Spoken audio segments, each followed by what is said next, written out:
Protein rich બ્રુશેટા. સ્ટાર્ટરમાં તો ખરું જ, તે સિવાય નાસ્તા અને હાઇટીમાં પણ લેવાય છે.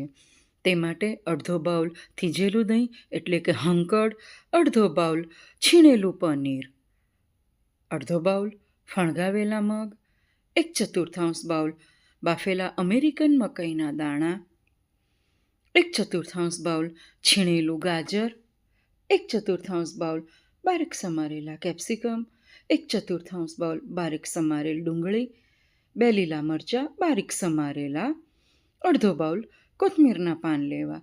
બધું જ બરોબર મિક્સ કરી લેવું. સ્વાદ પ્રમાણે મીઠું ઉમેરવું, 1 ટીસ્પૂન મરીનો powder, 2 teaspoon chilli flakes, 2 teaspoon oregano, 2 teaspoon pizza herbs ઉમેરી બરોબર મિક્સ કરો. 1 ટેબલસ્પૂન મધ ઉમેરવું, જે ઓપ્શનલ છે, પણ મધ ઉમેરવાથી સ્વાદ ખૂબ જ સરસ લાગે છે. બરોબર મિક્સ કરી લેવું. તૈયાર છે આપણું protein rich stuffing. Garlic bread લેવી.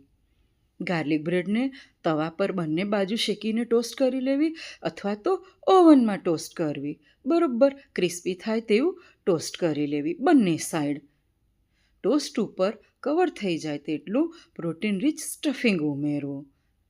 તેની ઉપર પિઝા સોસ લેવો. તૈયાર છે એકદમ હેલ્ધી એવું પ્રોટીન રીચ બ્રુશેટા. જોઈને તમે પણ બનાવશો તે મને એક ચોક્કસ ખાતરી છે. તમારો અનુભવ પણ શેર કરજો.